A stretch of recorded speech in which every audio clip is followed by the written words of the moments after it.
ya no es realmente la cena del Señor. ¿Cómo es eso? Pero no soy yo el que lo dice, sino que dice el apóstol Pablo, ya no es realmente la cena del Señor. ¿Sabía usted que hay un momento en que la cena del Señor deja de ser realmente la cena del Señor? ¿Sabía usted que eso es posible? Que puede que nosotros estemos compartiendo un sacramento tan importante que tenemos como herencia de nuestro Señor Jesús y que puede edificar a la iglesia, pero que en cierto punto puede dejar de ser la cena del Señor. ¿Sabía que eso es posible? Claro que sí.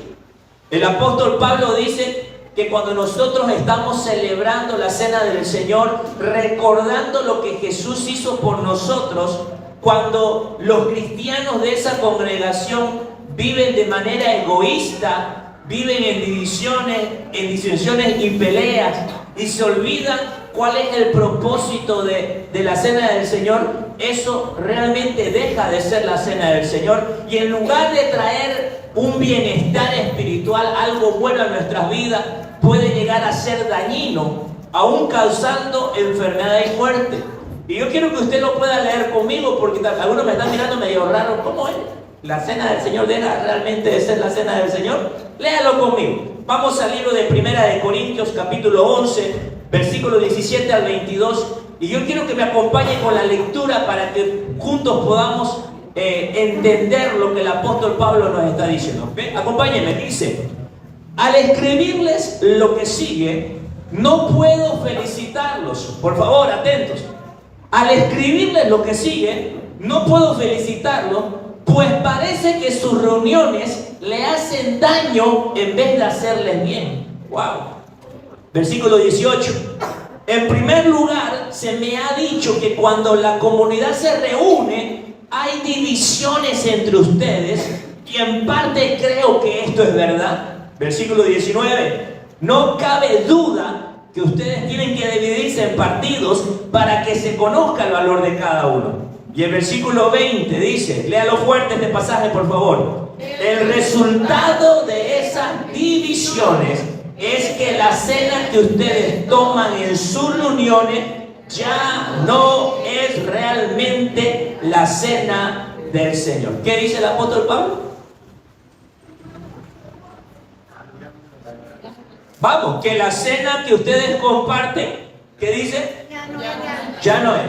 ¿Por qué? No porque la cena del Señor haya perdido su significado y su propósito para con nosotros como iglesia, sino que los que participan en esa cena no lo hacen de tal modo que eso tiene un efecto bueno en sus vidas.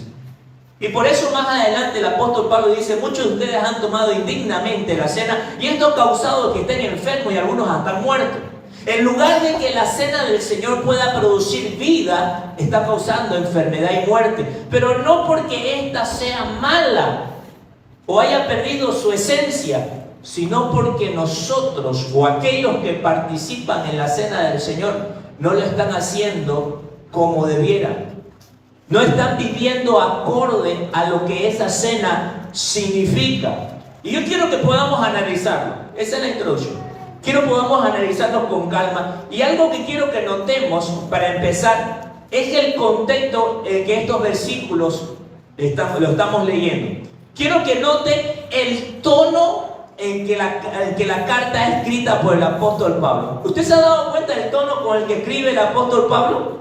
No es una carta amena, no es una carta que dice: queridos hermanos, mis amados, mis hijitos. No. ¿Qué le dice? Mire cómo empieza. El apóstol Pablo: al escribirle lo que sigo, no puedo felicitarlo. Ahí no me empieza ya. Al escribirle lo que sigo, no puedo felicitarlo. Se escucha como tu madre, ¿no? ¿Sí o no? Al escribirle lo que sigo, no puedo felicitarlo. Y me gusta, mire cómo termina el apóstol Pablo, versículo 22. ¿No tienen ustedes dónde comer y beber? ¿Por qué menosprecian la iglesia de Dios y ponen en vergüenza a los que no tienen nada? ¿Qué les voy a decir? Y hasta un poquito de ironía, que los felicito. Ahí viene. ¿Qué les voy a decir? Que los felicito y firme, no en cuanto a esto. Iglesia, a ver, ayúdenme. ¿En qué tono escribe el apóstol Pablo esta parte de la carta? ¿Ah? Reflexivo, bien. Redarguye. Hermano, Pablo está siendo aquí severo. Pablo está siendo estricto. Pablo está hablando claro y está hablando firme. ¿Por qué quiero mencionar aquello? Porque nosotros, la iglesia del Señor, necesitamos escuchar palabras de ánimo. ¿Cuántos dicen amén? Amén. ¿A cuántos le alegra escuchar una palabra de aliento de parte de sus pastores y sus líderes que nos soben la cabecita y te digan, vamos, vos podés, seguí adelante, Dios te está dando una buena oportunidad? ¿A cuántos le agrada eso y saben que es bueno? Amén, es verdad, es necesario, pero escuche, como la iglesia del Señor, también es necesario que muchas veces se nos hable firme, se nos hable claro, se nos hable de manera severa. Necesitamos que alguien nos haga reflexionar y decir, ¿sabes qué? Lo que vos estás haciendo está mal. La manera en la que estás viviendo te debe dar vergüenza, la forma en la que vos estás procediendo. No es la forma en la que deberías tratar a tus hijos, no es la manera en la que deberías tratar a tu esposo, a tu esposa, no es la forma en la que tú deberías servir a Dios. Necesitamos que alguien nos hable de manera firme.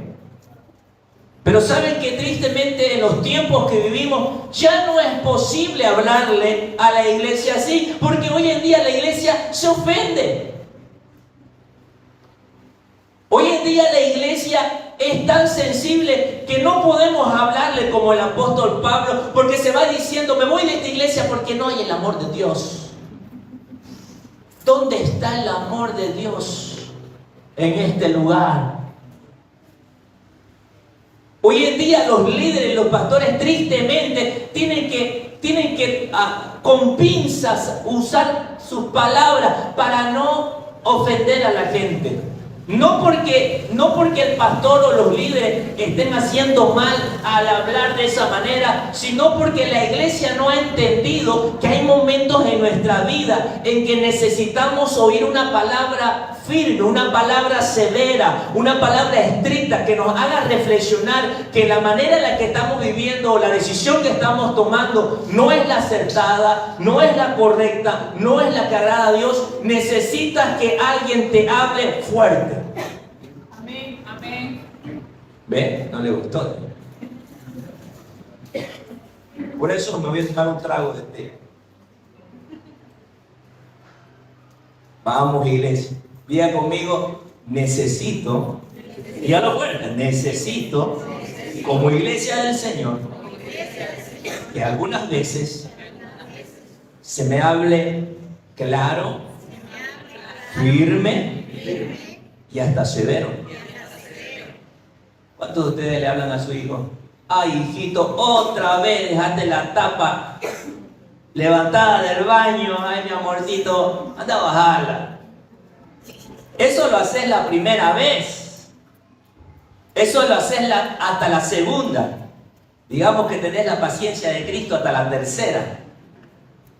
Pero después de la cuarta vos te das cuenta que necesitas hablar más fuerte. Y no porque seas un mal padre, ¿sí?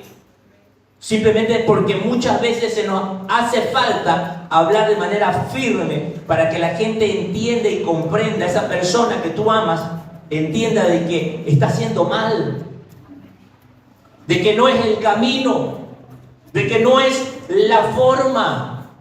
Amén. Pero tristemente mucha gente se ha ido de la iglesia o se va de las iglesias o habla mal de los pastores y los líderes porque en cierto momento esa persona le habló claro y le dijo, ¿sabe? Como el apóstol Pablo, te daría dar vergüenza la manera en la que estás viviendo. Te daría dar vergüenza la forma en la que estás tratando a tu esposo, a tu esposa. Debería darte pena la manera en la que vos estás honrando a Dios con tus acciones. Y la gente se ofende porque se le habla de esa manera. Hermanos, no tenemos que ser tan sensibles. Cuando esa persona lo único que quiere es tu bien. Y no te lo dice porque no te quiera, sino porque te ama y sabe que esas actitudes y esas decisiones no te van a traer nada bueno. Quiero empezar de esta forma, iglesia, porque hoy ya no más nuestras generaciones que están naciendo, la generación de cristal, ¿has escuchado? Que no se le puede decir nada. Eso muy parecido lo estamos viviendo en la iglesia. Ya ahora a la gente no se le puede hablar como el apóstol Pablo le habló a los corintios, porque si no se nos va de la iglesia o va hablando de mal de los pastores y los líderes. Y ¿saben qué? Esa sensibilidad es solamente aquí en la iglesia. Porque allá en el trabajo, tu jefe o tu jefa te habla un poco más fuerte todavía. Y vos al otro día lo estás saludando. ¿Cómo estás, jefecito? Jefecita, y buscando cómo agradarle, ¿no? No, ayer nos trató. Y buscando cómo agradarle. En cambio aquí el pastor a veces te trata y ya... Lo voy a castigar al pastor, no voy a ir 2 semanas a la iglesia. Hasta que no me llame. Y si no lo llamo, más bravo.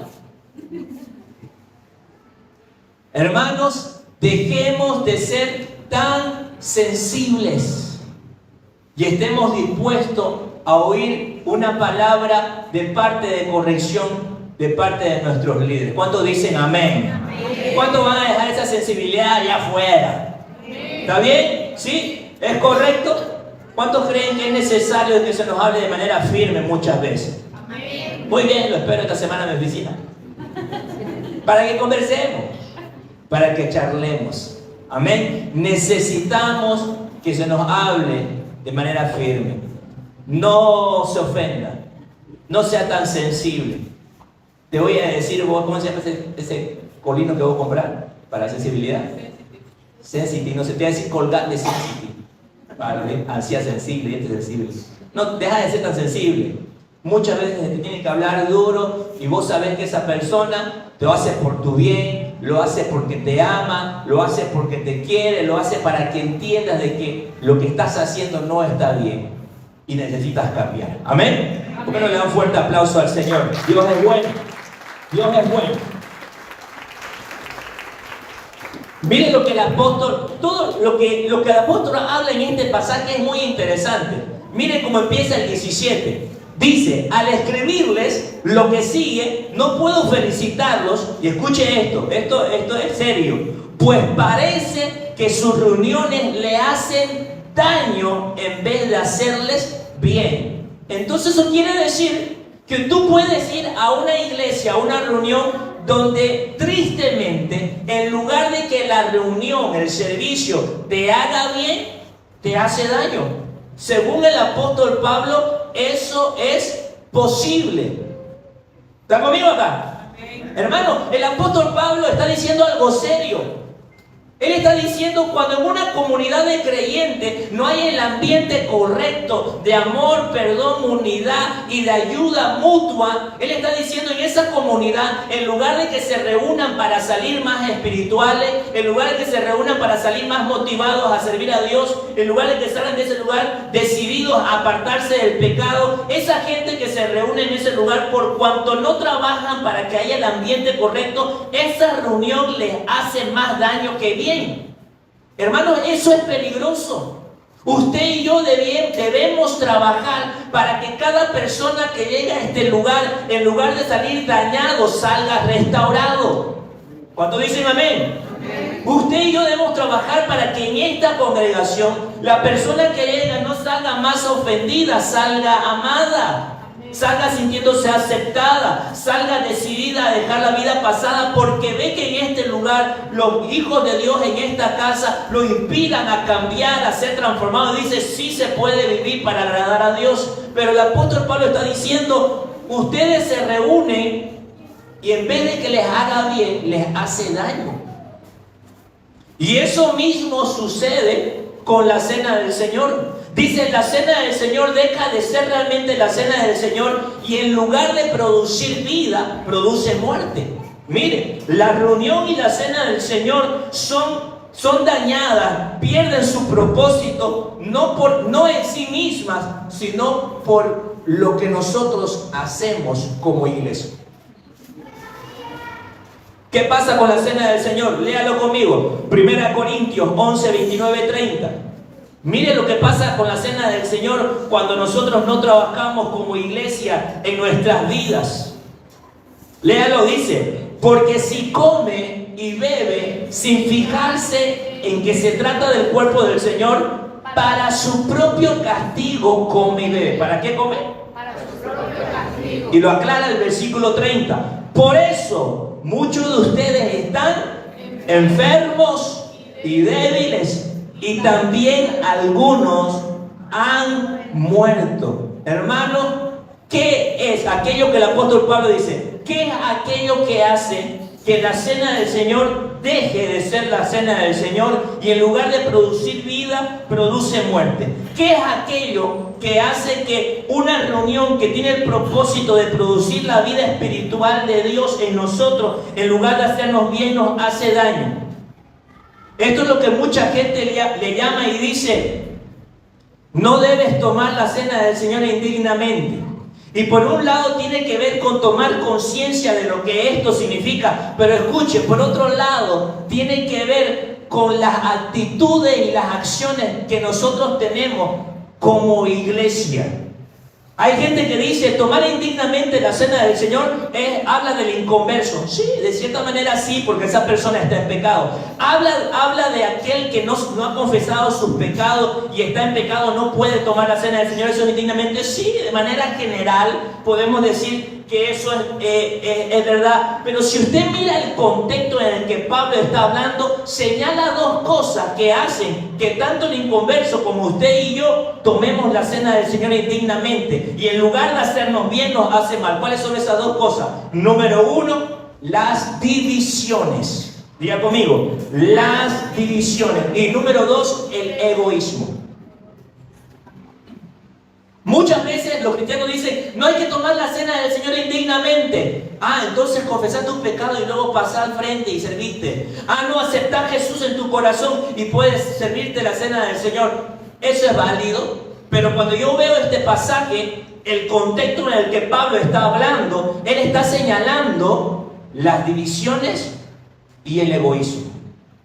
Eso quiere decir que usted puede de repente aceptar a Jesús en su corazón y confesar sus pecados delante del Señor antes de pasar a servirse, y aún así, escuche, si en su corazón hay divisiones, hay contiendas, hay peleas, disensiones, usted no aprende a perdonar, no sabe cómo llevarse bien con su hermano, o usted vive de manera egoísta sin preocuparse, sin evitar a su hermano, escúcheme bien, aunque usted sea cristiano y aunque usted confiese sus pecados antes de pasar al frente, si usted no cambia esas actitudes, usted sigue indigno. Usted sigue indigno, porque la vida cristiana no es un momento puntual, es un caminar con Él. Amén. Amén. Empieza en un punto de nuestra vida, pero se refleja en nuestro caminar con el Señor. Iglesia, yo quiero decir esta mañana, las reuniones tienen que hacernos bien. ¿Cuántos dicen amén? Amén. ¿Cuántos anhelan de que cada vez que nosotros nos reunamos en este lugar, sacamos de aquí más decididos a amar al Señor, más determinados a apartarnos del pecado? Vamos, iglesia, ¿cuántos quieren que eso suceda cada vez que nos reunimos? Entonces, hermanos, hay que quitar las divisiones y hay que quitar el egoísmo. Amén. ¿Cuántos desean que cada vez que participemos de la cena del Señor, nuestro compromiso con Dios sea renovado? Y que Dios haga milagros, como dice aquí, no enfermos sino sanos, y que la vida espiritual en nosotros florezca a causa de este sacramento tan importante. ¿Cuántos anhelan eso? Amén. En vez de que haya muerte y enfermedad y debilidad, pues tendremos que sacar las divisiones y tendremos que sacar el egoísmo. Esa es la forma en la que una iglesia, una familia del Señor, hace que estas cosas tan importantes como el congregarse y la cena del Señor produzca vida en nosotros. Amén. Mire lo que dice el apóstol Pablo, para que vea que el apóstol hace referencia a las divisiones. Mire lo que dice 1 Corintios 11, 18 y 19. Léalo conmigo. Dice: pues se En primer lugar, como diciendo el apóstol Pablo, la cena del Señor deja de ser la cena del Señor y está causando muerte. En primer lugar, ¿qué cosa? Léalo. En primer lugar, cuando reuní como iglesia, oigo que hay entre vosotros, ¿qué cosa? Divisiones. Y en parte lo creo, porque es preciso que entre vosotros haya disensiones para que sean manifiestos entre vosotros los que son aprobados. Amén. El apóstol reconoce, y esto quiero que usted lo considere. El apóstol Pablo está diciendo versículo 19. ¿Qué dice el versículo 19? A ver, ¿lo colocamos? Léalo. A ver, 2, 3. ¿Qué dice? Porque es preciso que entre vosotros haya disensiones. Hasta ahí. Porque es preciso que entre vosotros haya disensiones. ¿Qué es una disensión, hermano? Desacuerdos, diferencia y hasta oposición. En otras palabras, yo empiezo a hacerle la luchita a mi hermano. Me pongo en el plan de molestarlo, fastidiarlo, no hacerle la vida fácil. Y el apóstol Pablo está diciendo, es preciso de que haya disensiones. Se lo pongo en español. Hermanos, diferencias, desacuerdos y este tipo de cosas siempre van a haber en la iglesia. Amén. Amén. Dile que está a su lado, siempre va a haber eso. Y vos respondele, ahora lo entiendo todo. Hermano, ¿qué va a haber siempre? Va a haber, hermano. Porque nadie aquí es monedita de oro para caerle bien a todos. Porque todos aquí pensamos diferente, tenemos gustos diferentes. Hermano, no todos aquí tenemos la misma madurez. Entonces, ese tipo de cosas en la iglesia va a haber siempre. Pero el apóstol Pablo dice, aunque es preciso que haya, escuche, ¿cuál es el propósito detrás de esas diferencias, de esas disensiones, de esas divisiones, de esas camarillas? Demostrar quiénes son aprobados. En otras palabras, cada vez que hay una situación como esta, tú tienes dos opciones: pasarte al bando de las divisiones o pasarte al bando de la gente cristiana y madura y que demuestra que lo que hay dentro suyo es diferente y que demuestra que el amor de Dios está en su vida y está dispuesto a pasar por alto la ofensa, que está dispuesto a perdonar y está dispuesto a unirse a esa persona a pesar de qué bando eres tú. Porque el apóstol Pablo está diciendo, van a haber, pero eso puede ser una oportunidad para que tú demuestres que eres un cristiano maduro. Va a haber, pero tú decides cómo respondes. Eso es necesario para saber quiénes están creciendo, quiénes están madurando. Alguien dijo que cuando una persona lo saca de su círculo, el cristiano maduro hace un círculo más grande y los incluye a ellos. Tú decides qué hacer. Tú decides pasarte del bando que da lugar a las divisiones, a las disensiones, a las peleas, a las contiendas, o tú decides ser el cristiano maduro que dice, perdono, paso por alto la ofensa y trabajo por la unidad de la iglesia. No voy a seguir esa misma línea, no voy a seguir en el juego. Yo decido perdonar, yo decido amar y decido pagar el mal con el bien. Amén. Amén. Iglesia, si nosotros no trabajamos por la unidad de la iglesia, si nosotros no sabemos perdonar la ofensa del hermano, si nosotros no sabemos pasar por alto el pecado de nuestro hermano, como dice en otra parte el apóstol, llevar las cargas de los más débiles, nosotros vamos a hacer de este lugar, de esta familia, Un lugar donde la gente, en lugar de salir con un bien, salga dañada. Por eso yo quiero esta mañana hablarte de todo mi corazón. No le des lugar a las contiendas, no le des lugar a las peleas, no le des lugar a los chismes, no le des lugar a la ofensa. Perdona, une, sé parte. No permita que aquellas cosas traigan división en medio de su iglesia. Amén. Hermano, no hay iglesia perfecta, no lo hay. Porque todas las iglesias están conformadas por ¿qué cosa? Dígame, por personas. ¿Y las personas qué somos? Imperfectos por naturaleza. Entonces no hay iglesia perfecta. Caminamos hacia la perfección o nos esforzamos hacia eso, pero no hay iglesia perfecta. Y alguien dijo que si hubiera una iglesia perfecta, el día que usted llegue a la ruina. Claro. Y dejó de ser. Antes nosotros éramos perfectos y usted llegó. Es broma. Amén. ¿Está conmigo? ¿Cuántos anhelan y desean de que esta comunidad, esta familia, sea un lugar de sanidad, sea un lugar de restauración, sea un lugar donde volvamos a casa con algo bueno en nuestra vida? Amén. Entonces erradiquemos las divisiones. Saquémoslo de nuestras vidas. Amén. Trabajemos por la unidad. Si el hermano no nos saluda, ¿qué hacemos nosotros? Yo no saludo tampoco, no mata a nadie. ¿No? ¿Qué hace usted? No, usted no se ofende. ¿No?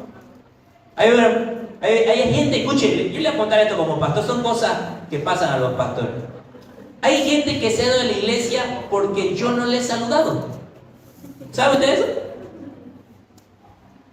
Y hay aquí entre nosotros, escuche, hay gente que se ha ofendido de que el pastor no tuvo tiempo para una consejería el día y la hora que él o ella quería.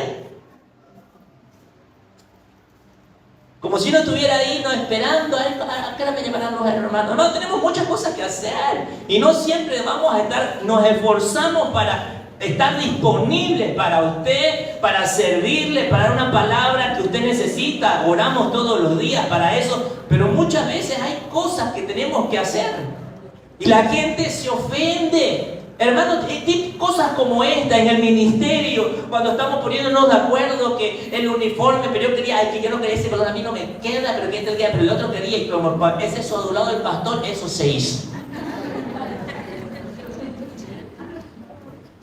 Alejandra el otro día dijo, Jason es el adulado del pastor. No le voy a mentir. Y llega Jason y le dice, Alejandra le dice a Jason, le dije a toda la iglesia que vos sos el adulado del pastor. Y Jason me abraza, eso le dice a todos. Tampoco lo voy a mentir. Y hay contiendas y hay peleas, hermano. Eso va a haber en toda iglesia. Pero escuche, por el amor de Dios, y de verdad le digo, por el amor de Dios, en nuestros corazones, trabajemos por la unidad. Que cualquier cosa no te saque de la iglesia. Yo me voy de la iglesia. No, quédate. Te amamos, te queremos. El problema es que no somos perfectos. Te amamos, te queremos, pero el problema es que tenemos boca. Y el que tiene boca... No, Santiago dice ofende.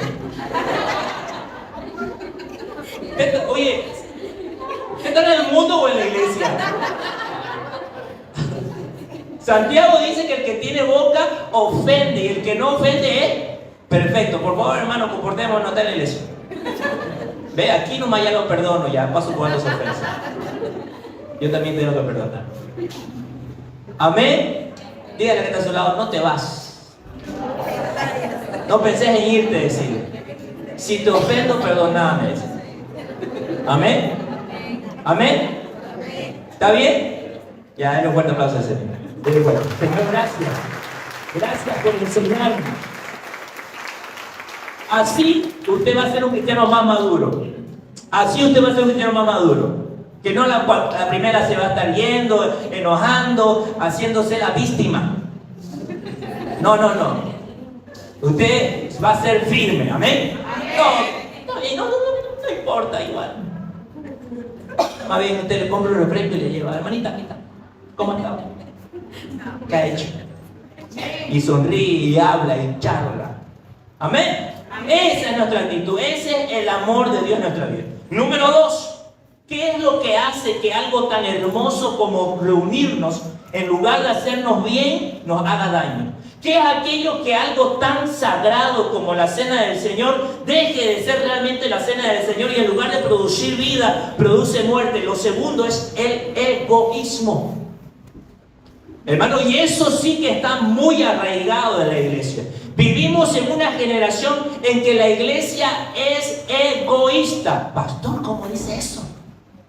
Hermanos, somos individualistas, somos egoístas. ¿Sabe por qué? Porque no nos preocupamos por el hermano. Venimos a participar de un servicio, nos conectamos con Dios y buscamos la bendición de Dios para mí y para mi familia. Los demás que vean qué hacen, los demás que se las arreglen. En último caso, que hagan lo mismo que yo, que busquen de Dios. Pero no hay un interés genuino por la persona que está a mi lado. Eso se llama egoísmo. Y eso, escuchen, no nos va a permitir nunca ser la iglesia del Señor. Eso no nos va a permitir nunca ser la iglesia del Señor. Puede que los tiempos cambien, pero la iglesia tiene que ser siempre la misma. Siempre la misma. Y la iglesia fue diseñada para ser una comunidad, para ser una familia. No importa, hermanos, cuánto crezcamos como iglesia, siempre tendremos que tener ese sentido de responsabilidad por la persona que está a mi lado. Yo no puedo venir a la iglesia y simplemente pensar en que Dios puede hacer una obra hermosa en mi vida. Yo tengo un sentido de responsabilidad con las personas que están a mi alrededor. En otras palabras, yo no solamente vengo a la iglesia a buscar la bendición de Dios, vengo a la iglesia pensando qué puedo hacer por el bien de mi hermano y mi hermana que adora conmigo en la iglesia. ¿A cuántas personas usted ha llamado esta semana que no han venido a la iglesia la semana pasada? ¿A quién visitó? ¿A quién usted le mandó mensajes? ¿Por cuántas personas usted oró? ¿Usted sabe qué necesidad pasa su hermano? ¿Usted sabe los problemas que tiene en su matrimonio? ¿Usted sabe si tiene trabajo, si sus hijos comieron? Hermanos, vivimos en un tiempo en que la iglesia es egoísta. No nos preocupamos por la persona que está a nuestro lado. No sabemos lo que está viviendo. En el tiempo del apóstol Pablo, ¿sabe? Ese egoísmo era más evidente. ¿Quiere verlo? Los de Corinto, oiga, de verdad que merecido tenían la reprensión del apóstol Pablo. Miren lo que hacían los de Corinto. Miren, léalo. 1 Corintios 11:21. Estamos en el mismo pasaje de hace un momento. Dice, miren lo que pasaba en el día de la cena del Señor. Léalo fuerte, 2, 3. Porque a la hora de comer, ¿qué hacían? Cada uno se adelanta a tomar su propia cena, y mientras unos se llegan con hambre, otros hasta se emborrachan. ¡Caramba! Hermanos, en el tiempo del apóstol Pablo, la cena del Señor no era como nosotros la practicamos ahora.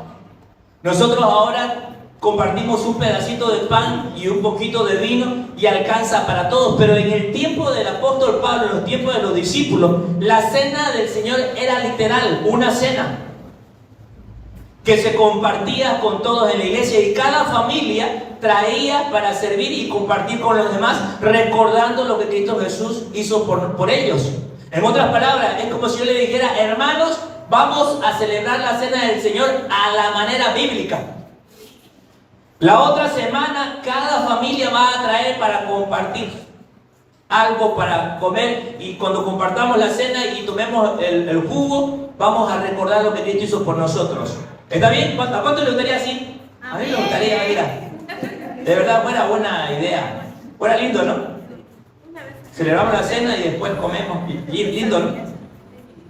¿Qué pasaba en el tiempo del apóstol Pablo? Mire el egoísmo que había en esta iglesia. La pastora y Isabela trajeron pollo y se sentaron a comer acá. Pero resulta que alguien no trajo nada. Allá está la otra familia, allá están los Virué, allá están los Saavedra, allá están los Méndez, allá están los Arias, y ahí están por ahí todas las familias, y cada uno comiendo.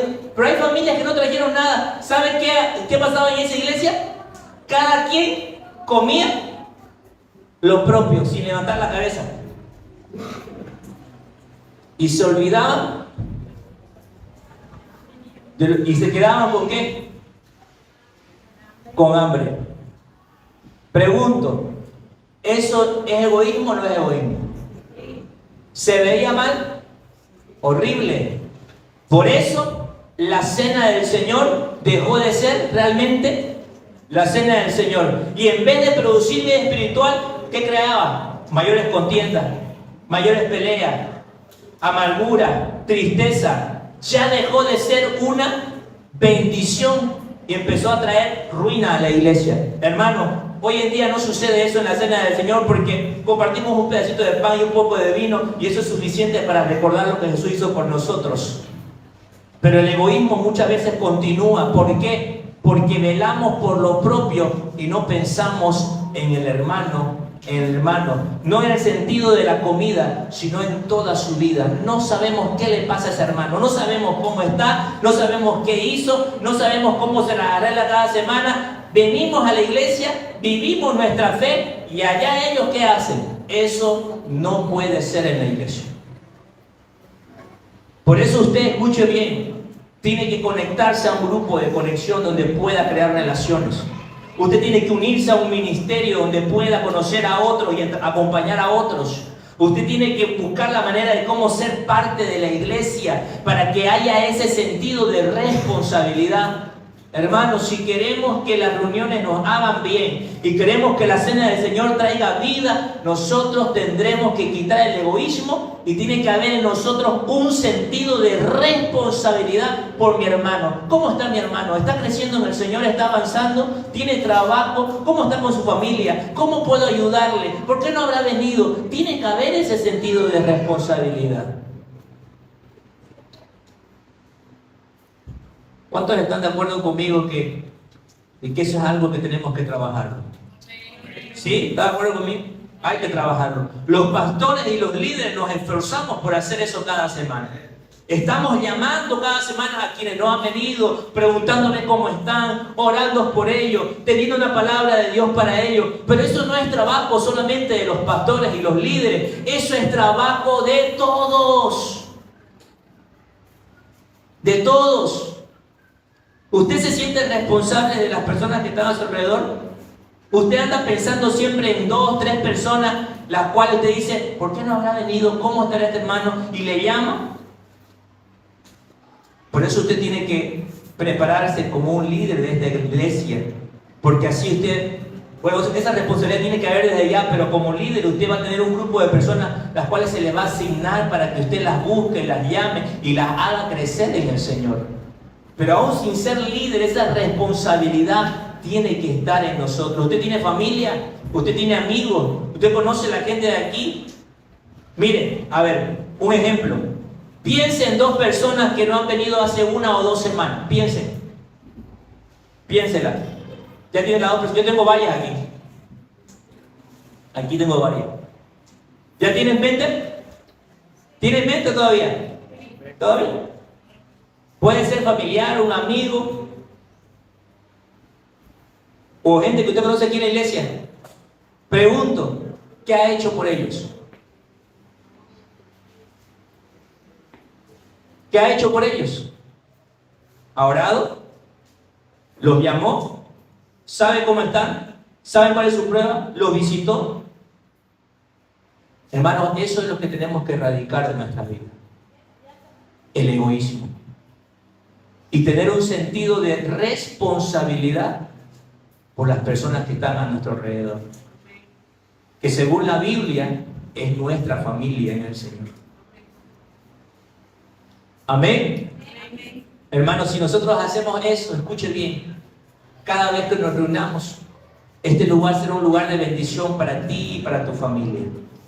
Si nosotros erradicamos las divisiones y quitamos el egoísmo, Cada vez que nosotros compartamos la cena del Señor, esto va a traer sanidad, esto va a traer salvación, esto va a traer restauración a nuestras vidas. Pero para eso no solamente tenemos que empezar en un momento puntual en la que nos confesamos ayer nuestro pecado y nos servimos la cena del Señor, sino que tenemos que pensar que como iglesia tenemos que vivir la fe día a día, buscando la unidad, pasando por alto la ofensa, perdonando, y por otro lado teniendo un sentido de responsabilidad por mi hermano, por mi hermana, por saber cómo están, y no solamente en su vida espiritual, en todos los aspectos de su vida. Amén. ¿Tendrá trabajo? ¿No tendrá trabajo?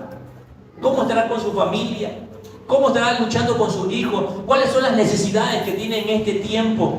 Eso es lo que nosotros debemos buscar. Amén. Esta mañana yo necesitaba compartir esto con ustedes, porque quiero que podamos presentarnos al Señor de una manera digna.